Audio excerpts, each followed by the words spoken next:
어떤 한 남자의 집 마당에 커다랗고 보기 싫은 바위가 있었습니다. 그는 크고 보기 싫은 이 바위를 깎아서 아름다운 예술 작품으로 만들기로 결심했습니다. 시간은 흘러서 조금씩 조금씩 깎여서 아름다운 돌 코끼리가 되었습니다. 완성되었을 때 정말로 아름다운 예술 작품이 되었습니다. 그 이웃이 이렇게 물어봤습니다. 어떻게 코끼리를 그렇게 아름답게 조각할 수 있었습니까? 이때 그 남자가 대답했습니다. 코끼리처럼 보이지 않는 것들을 제거했을 뿐입니다. 신앙 고백은 하나님을 향한 사랑처럼 보이지 않는 것들을 깎아내는 것입니다. 그리스도를 닮지 않는 것이 있다면 우리가 제거해 버려야 되는 거죠. 신앙 고백대로 우리의 삶에 하나님과 닮지 않는 것들을 제하여 살아간다면 우리는 하나님을 닮아가는 삶을 살아갈 수 있을 것입니다. 교회학교 교재의 킹덤 스토리에 따라서 교회학교 아이들은 12월 달에 사도신경에 대해서 배웁니다. 사도신경은 단순히 교리적인 문서가 아니라 살아있는 믿음의 고백입니다. 초대교회 시대부터 지금까지 세례전의 교육을 통해서 또 예배 때 변함없이 사용하고 있는 기독교 신앙의 핵심 요약입니다. 우리가 믿는 이 고백을 아주 간결하고 요약하면서 포괄적으로 표현하는 귀중한 유산입니다.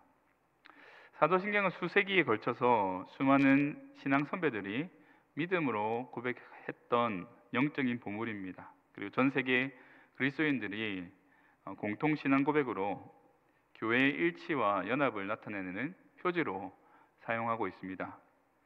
오늘 말씀을 통해서 삼위 하나님에 대한 신앙 고백을 함께 살펴보려고 합니다. 그리고 이 신앙 고백적인 삶이 어떤 것인지 함께 묵상하는 시간이 되길 바랍니다. 삼위일체, 이것을 아이들에게 설명하기 참 어렵습니다. 성경에서 등장하는 용어도 아니고 또 숫자적으로 설명하는 것은 참 거의 불가능한 신비에 가깝습니다. 근데 한마디로 한 문장으로 표현하면 하나님께서는 성부, 성자, 성령 하나님이 세 위격을 가지고 계시는데 이것은 한 하나님이시다라고 고백하고 간략하게 설명하는 것이 가장 효과적인 것 같습니다. 삼위 하나님에 대한 말씀은 여러 곳에서 증언하고 있습니다. 그런데 오늘 본문에서도 삼위 하나님에 대한 그 사역들을 설명합니다. 근데 아이들이 배우는 킹덤 스토리의 제목은 아빠 아버지입니다. 그런데 우리가 하나님을 아빠 아버지라 부르는 것 참 간단하잖아요. 그런데 그 사이의 과정을 보면 삼위 하나님의 크신 은혜와 능력과 하나님의 역사심이 담겨 있습니다. 우리가 잘 알고 있는 스마트폰 알람을 한번 생각해 보았으면 좋겠습니다. 제가 새벽에 일어나기 위해서 알람을 한 6개 정도 맞춰 놓는데요, 아무렇지 않게 그저 설정만 하면 울린다라고 우리는 생각하기 쉽습니다. 그런데 설정을 하고 이 알람이 울리기까지는 수많은 과학자들과 사람들의 노력과 피와 땀이 그 안에 들어 있습니다. 버튼을 누르고 시간이 되고 소리가 울리는 과정, 이건 참 복잡한 과정이거든요. 그런데 우리는 그것을 깊이 생각해 보지 않습니다. 그냥 알람을 설정하면 울린다라고만 생각하고 있습니다. 그런 것처럼 우리가 하나님을 아빠 아버지라 부르는 것은 삼위 하나님의 무한하신 사랑, 한량없는 긍휼, 다함이 없는 은혜가 그곳에 압축되어서 들어 있습니다. 하나님의 사랑과 긍휼과 은혜가 아니면 우리가 하나님을 아빠 아버지라 부르기 어렵습니다. 하나님의 때에 예수님께서 이 땅에 오시고 율법 아래에 있는 사람들을 속량하시고 우리를 아들의 명분을 얻게 하셨습니다. 그래서 우리가 하나님의 양자가 되었을 때에 하나님께서는 성령 하나님을 통해서 우리로 하여금 아빠 아버지라 부르게 되었습니다. 그러니까 우리가 부르는 아빠 아버지, 이 호칭은 단순하게 믿는 순간부터 된 것이 아니라 그 사이에는 수많은 과정들이 포함되어 있습니다. 특별히 오늘 본문의 순서대로 성부, 성자, 성령 하나님의 삼위일체의 구조 속에서 한번 살펴보도록 하겠습니다. 먼저 첫 번째로 우리는 성부 하나님의 완벽한 시간 가운데 서 있습니다. 4절의 말씀 이렇게 말씀하죠. 때가 차매 하나님이 그 아들을 보내사 여자에게서 나게 하시고 율법 아래에 나게 하신 것은, 이 때가 차매, 이 때는 하나님의 때입니다. 예수 그리스도께서 보내신 때이죠. 이 때는 하나님의 절대 주권과 하나님의 완벽한 시기가 담겨 있습니다. 하나님께서는 인류 역사의 정확한 시점을 찝어서 선택하셨습니다. 하나님의 때는 역사적으로, 문화적으로, 사회적으로 완전한 조건이 이룰 그때에 예수님을 보내셨습니다. 당시 로마가 세계를 지배하던 그 때였습니다. 로마에 의한 평화, 팍스 로마나, 이것을 통해서 전 세계가 로마에 의한 평화가 이루어졌습니다. 전쟁이 없는 안정된 사회였고요, 복음을 받아들일 준비가 되었던 것입니다. 뿐만 아니라 헬라 문화가 전역에 퍼져 있었습니다. 헬라어가 사회의 공용어가 되었습니다. 복음이 한 언어로 쉽게 전해지는 그런 문화적인 토양이 되었던 때였습니다. 만약 언어가 통일되지 않았다면 복음을 전하는데 굉장히 어려움을 느꼈을 것입니다. 뿐만 아니라 로마의 도로망이 제국 전역에 걸쳐서 체계적으로 발달되었습니다. 이것은 복음이 빠르고 정확하게 전파될 수 있는 최고의 환경이 되었던 것입니다. 유대인들 역시 로마의 지배하에 있었습니다. 로마의 압제에 벗어나 하나님 나라를 세울 메시아를 고대하는 그 마음이 절정에 이르렀습니다. 이방 세계 역시 구원자를 기다리는 종교적인 간절함이 깊은 때였습니다. 그래서 하나님은 그때에 자신의 독생자 예수 그리스도를 이 땅에 보내주셨습니다. 예수님이 몸을 입고 이 땅에 오시는 것을 세 글자로 성육신이라고 합니다. 이 사건은 우연히 일어난 일이 아닙니다. 하나님께서는 영원전부터 사람들을 택하시고 세밀하게 계획하시고 준비하셨습니다. 구약의 모든 예언과 예표가 완성되는 사건입니다. 마치 정교한 기계 부품들이 맞물려 가는 것처럼 하나님의 구원 계획의 모든 요소들이 정확하게 제자리를 찾아 움직이는 놀라운 사건입니다. 성육신 사건은 인류 역사상 가장 위대한 전환점입니다. 하나님의 영원한 계획이 시간과 공간 속에서 구체적으로 드러나는 사건입니다. 사도신경 처음은 우리가 잘 알고 있습니다. 나는 전능하신 창조주 아버지 하나님이라는 이 고백. 전능하신 창조주 하나님께서 모든 역사를 주관하시고 또 그분의 뜻대로 이끌어 가심을 우리는 매주마다 혹은 매일마다 고백하고 있습니다. 하나님께서 주관하시고 하나님께서 운행하시는 것을 하나님의 섭리적 경륜이라고 합니다.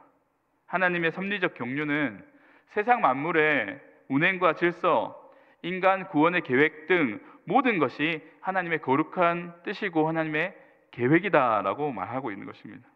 때문에 하나님께서는 이 계획을 이루시기 위해서는 한 번도 쉬신 적이 없습니다. 인간은 안식일에 쉽니다. 그런데 하나님께서는 안식일에도 일하시는 분이십니다. 안식일에도 일하시는 그 하나님께서 우리를 항상 돌보시고 지키십니다. 그것을 깨닫는다면 나를 돌아보시는 하나님의 돌보심을 발견할 수가 있습니다. 하나님의 보호하심 아래에 있다면 우리는 어떤 삶을 살아야 될까요? 하나님의 형상을 회복하면서 하나님의 성품을 닮아가는 삶을 살게 됩니다. 하나님의 계획은 완전합니다. 반드시 이루어집니다. 이런 믿음은 천지의 창조주를 믿는 믿음에서 출발합니다. 퍼즐을 보시면 퍼즐 한 조각은 무슨 그림인지 도대체 이해할 수가 없습니다. 그런데 퍼즐 조각이 다른 조각을 만나면서 큰 그림을 이루면 그것이 어떤 그림인지 우리는 쉽게 알 수가 있습니다. 우리의 삶에 동일합니다.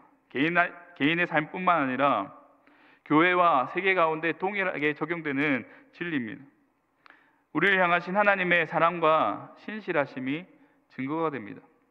하나님의 섭리는 우리에게 깊은 위로와 확신을 가져다 줍니다. 그래서 우리는 어떤 상황에서도 흔들리지 않는 그런 믿음을 가질 수가 있습니다. 사랑하는 성도 여러분, 하나님의 완벽한 시간 안에서 사시길 바랍니다. 우리는 살아가면서 하나님의 시간표대로 살아가는 연습을 하셔야 됩니다. 매 순간 하나님의 인도하심을 믿고 기다려야 할 인내함이 필요합니다. 조급함을 내려놓고 우리가 하나님의 때를 기다리는 것입니다. 일상의 모든 순간순간마다 하나님의 섭리하심을 바라볼 수 있는 영적인 안목도 필요합니다. 기다리는 인내와 영적인 안목은 우리는 말씀을 통해서 발견할 수가 있습니다. 그리고 기도를 통해서 우리는 인내함을 배워나갈 수 있습니다. 주어진 순간에 최선을 다하시고 매일 일상 가운데 하나님의 뜻을 구하시며 지금 이 순간을 하나님께서 주신 최고의 선물임을 믿고 충실하게 사실 때에 우리는 하나님의 완전한 시간 안에서 살아가고 있는 것입니다. 하나님의 완벽한 시간 가운데 살아가시는 저와 여러분 되시기를 주님의 이름으로 축복합니다. 두 번째로 우리는 성자 예수 그리스도의 구속 사역으로 하나님의 자녀가 되었습니다. 5절 말씀인데요. 율법 아래에 있는 자들을 속량하시고 우리로 아들의 명분을 얻게 하려 하심이라. 하나님께서 자신의 백성들에게 율법을 주신 이유가 여러 가지가 있습니다. 율법을 통해서 하나님을 경외하고 이웃을 사랑하는 법을 알려주셨습니다. 또한 율법을 통해서 하나님께 복을 받는 그런 비결도 알려주셨습니다. 그리고 율법을 통해서 이스라엘은 주변 나라들과는 달리 하나님의 구별된 공동체로 살아간다는 것을 널리 알려주기 위한 목적도 있습니다. 근데 율법 자체는 거룩하고 의로운 것입니다. 하지만 인간의 연약한 죄성 때문에 이 율법을 온전히 지키는 것 참 어렵고 불가능합니다. 근데 예수님께서 이스라엘을 대표해서 그 율법의 요구를 다 이루셨습니다. 그 결과 우리는 죄와 사망의 속박에서 벗어나 완전하게 해방된 존재가 되었습니다. 이것이 구속 사역입니다. 이 구속 사역은 주님의 사랑의 표현입니다. 동시에 하나님의 은혜와 자비를 나타내 보여줍니다. 구약에서 속량의 개념은 노예를 내가 사가지고 이 노예를 내가 부려먹는 것이 아니라 자유롭게 놓아주는 의미가 속량입니다. 또 내가 돈을 빌려서 땅을 저당 잡히고 돈을 빌렸는데 이 땅을 다시 되찾는 것이 속량의 의미입니다. 근데 신약에서는 예수 그리스도께서 자신의 보혈로 택함받은 자들의 죄와 사망의 권세로부터 구원하신 것을 속량이다 말하고 있습니다.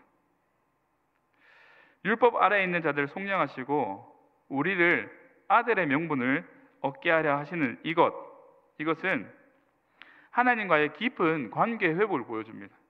마치 잃어버린 자녀가 원래의 가정으로 돌아오는 것과 같습니다. 하나님께서는 죄의 노예가 된 저와 여러분을 하나님의 자녀로 삼아주셔서 영적인 회복을 이루게 하셨습니다. 그래서 우리는 하나님의 가정 안에 들어가서 자유함과 회복을 누리며 살게 되는 거죠. 이러한 관계 회복은 우리의 정체성을 완전히 새롭게 합니다. 동시에 우리가 하나님 나라의 상속자로 바르게 설 수 있는 근본적인 변화를 가져다 줍니다. 속량과 아들의 명분을 얻게 하는 이 본문에서 나타나는 이 과정은 사도신경에서 고백하고 있는 성자 예수님의 사역과 일치가 됩니다. 사도신경에서는 성육신, 고난, 죽으심, 부활, 승천에 대해서 다루고 있습니다. 하나님의 완벽한 때에 이루어지는 구원 계획이면서 동시에 완벽한 성취를 보여주는데요. 하나님의 구원 계획 가운데는 하나님의 무한하신 사랑과 은혜가 드러납니다. 근데 우리와 동일한 인간의 몸을 이끌고 오신 이 성육신이야말로 속량의 완전한 조건이 됩니다. 그래서 주님의 고난은 우리의 아픔을 나누시는 동참으로 이루어집니다.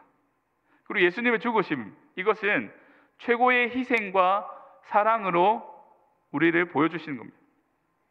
부활은 사망 권세를 이기신 승리를 보여주는 거고, 앞으로 우리의 신분을 나타내 보여주는 겁니다.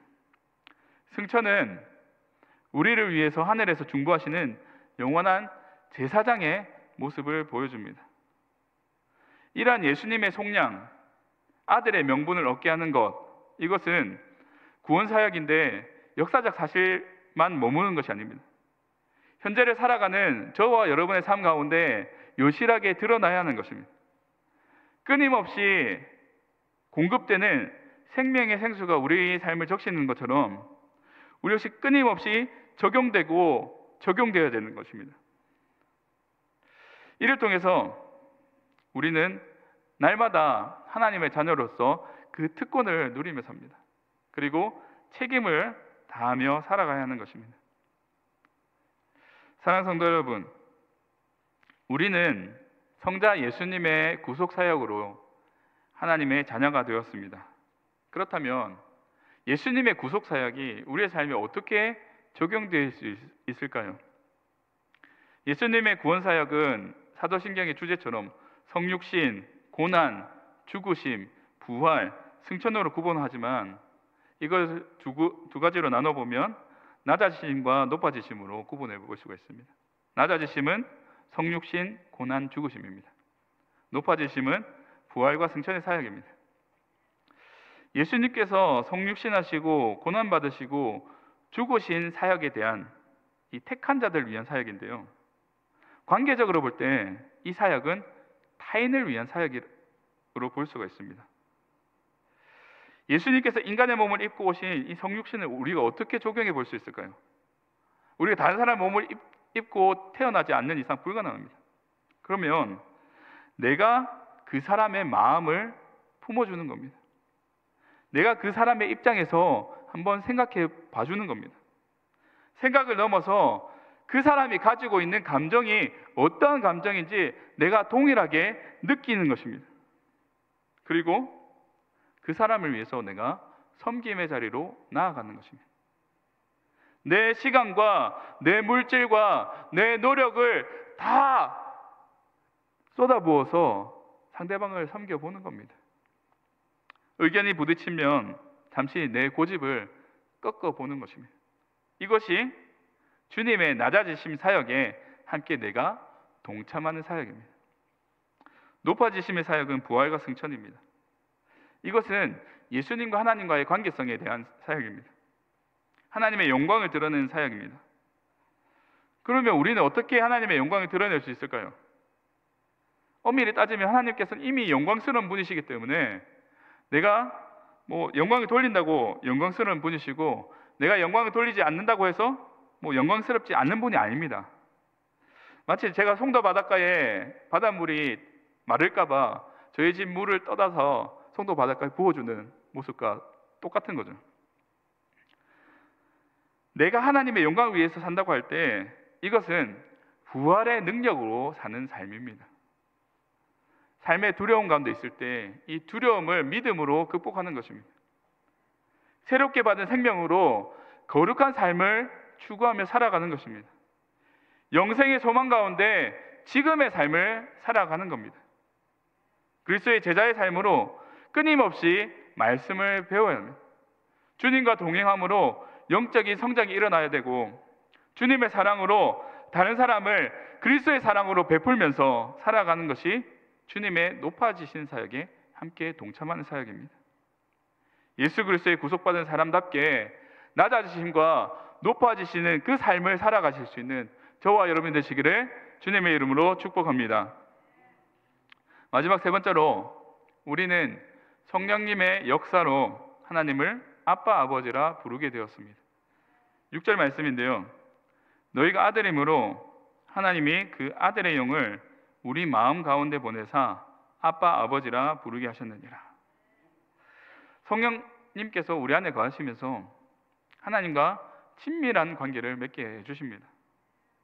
이것은 종교적인 형식적인 관계가 아니라 마치 자녀가 아버지를 향해서 깊은 신뢰감을 가지는 그런 마음, 그런 사랑의 관계입니다.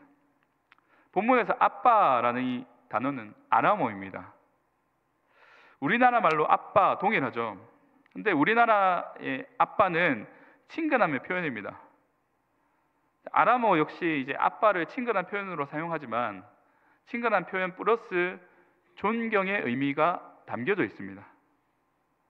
특별한 호칭입니다. 우리는 성령 하나님으로 말미암아 하나님을 아빠, 아버지라고 부를 수 있게 됐습니다. 하나님의 측면에서는 성령 하나님께서 이제 하나님을 우리 아버지다, 하나님이 너의 아버지야 라고 계속해서 증언하고 계시는 겁니다. 우리는 더 이상 외부인이 아니죠. 종도 아닙니다. 하나님의 사랑받는 자녀로서 하나님을 아빠, 아버지라 부를 수 있게 되었습니다. 하나님을 아버지라고 부를 수 있게 해주신 이 성령 하나님은 우리에게 지혜를 주시고 구원에 대해서 계시해 주시는 분이십니다. 그래서 성령님을 지혜와 계시의 영이라고 부르기도 합니다. 성령 하나님께서는 하나님을 볼 수 있도록 지혜를 주셨습니다. 계시를 주셨습니다. 우리는 하나님의 자녀가 되는 특권이 있었고 하나님의 모든 약속과 복을 상속받을 수 있는 권리가 생겼습니다. 나아가서 하나님을 닮아가는 그런 거룩한 책임을 가지고 살게 되었습니다. 우리의 입술로 성령 하나님에 대한 믿음을 고백할 때 성령 하나님께서는 우리의 삶에 역사하십니다. 성령 하나님께서는 우리에게 끊임없는 위로와 힘을 더해 주십니다. 진리로 인도하실 뿐만 아니라 우리가 영적인 성장을 할 수 있도록 옆에서 도와주십니다. 그래서 성령님께서 우리의 기도를 도우시는 분이십니다. 우리가 말할 수 없는 탄식으로 주님께서는 우리를 위해서 중보하십니다. 연약함을 아시고 우리가 하나님의 뜻대로 살 수 있도록 인도하시면서 필요한 은사와 능력을 공급해 주십니다. 이러한 성령 하나님의 사역은 우리 일상 가운데 살아갈 때 지속해서 경험할 수 있는 사역입니다. 우리가 하나님의 뜻대로 살아갈 수 있도록 인도해 주십니다. 성령 하나님의 인도하심은 우리의 생각과 마음을 새롭게 합니다. 우리가 하나님의 자녀로 살아갈 수 있도록 해주시는 거죠. 어린 아이가 부모의 사랑과 보호 아래서 성장할 수 있는 것처럼 우리 역시 성령님의 사랑과 보호하심으로 우리의 영적인 성장이 일어나게 됩니다. 사랑하는 성도 여러분, 성령님께서 우리를 하나님을 향해 아빠, 아버지라 부르게 하셨습니다. 성령님의 사역을 우리 삶에 어떻게 적용해 볼 수 있을까요? 우선 자녀됨의 특권을 우리가 누리며 살아갈 수 있습니다. 하나님은 친밀한 아버지 되십니다. 우리는 가장 선하고 멋진 하나님을 아버지로 모시며 살고 있습니다. 어렸을 때 여러분들의 아버지의 모습은 어땠습니까? 모든 것을 할 수 있는 슈퍼맨이었습니다. 그런데 어렸을 때 내가 경험했던 슈퍼맨과 같은 아버지보다 더 뛰어나신 분이 살아계신 하나님 아버지 되십니다. 일상의 모든 순간순간마다 우리 아버지 되시는 그 하나님과 대화를 해보시는 것 어떠실까요? 모든 것을 하실 수 있는 전능하신 하나님과 늘 동행하며 살아갈 수가 있습니다. 하나님이 우리 아빠 아버지 되신다면 하나님을 아버지로 모시는 우리 교회 공동체는 어떻습니까? 영적인 가족입니다. 나중에 인사할 때 둘러보시겠지만 둘러보시는 저와 여러분이 모두 다 형제요 자매입니다. 마태복음에 보면 예수님께서 자신의 진정 가족이 어떤 가족인가 라고 했을 때 혈연 관계가 아니라 하늘에 계신 내 아버지의 뜻대로 한 그들이 내 가족이다 라고 말씀하셨습니다. 영적 가족의 본질은 하나님의 뜻을 따르는 데 있습니다. 영적 가족의 관계는 사랑과 영적인 성장을 위해서 있는 것을 우리는 성경을 통해서 발견할 수가 있습니다. 물론 우리 가족은 때로는 갈등하고 싸우기도 합니다. 네, 이것은 우리의 연약함 때문에 생기는 거죠. 죄성 때문에 싸움이 있을 수는 있습니다. 하지만 하나님을 아빠, 아버지라고 부르는 이 영적인 가족, 공동체는 갈등보다는 서로 사랑해야 되는 거죠. 서로를 위해서 기도하고 돌아보아야 되는 겁니다. 하나님의 한 가족이라는 인식을 가지고 살아가야 하는 것입니다. 우리는 개인으로서 혼자 살 수가 없습니다. 생명을 이어갈 수가 없습니다. 왜냐하면 하나님께서는 가족 구성원을 통해서 생명을 이어가게 하셨기 때문입니다. 영적 가족을 통해서 우리는 함께 자랍니다. 어떻게 자랄까요? 서로 은혜를 나누고 함께 기도할 때에 믿음이 자라나는 것입니다. 하나님께서 우리에게 주신 그 은사를 통해서 서로를 섬기며 돌봄을 할 때에 힘들고 어려운 가운데 받는 이 돌봄과 위로는 다시 일어설 힘을 받게 합니다. 필요할 때 물질적으로 정신적인 지지와 지원을 받고 삶의 지혜와 경험들을 나누는 삶을 살게 되는 것입니다. 그러면 다시 일어설 힘을 가지고 나아갈 수 있게 되는 거죠. 나아가 우리 다음 세대에게 신앙을 전수할 힘이 있는 것입니다. 영적 가족의 유익은 나 혼자일 때 결코 누릴 수 없습니다. 하나님을 아빠, 아버지라 부르는 신앙 공동체에게 주어진 특권입니다.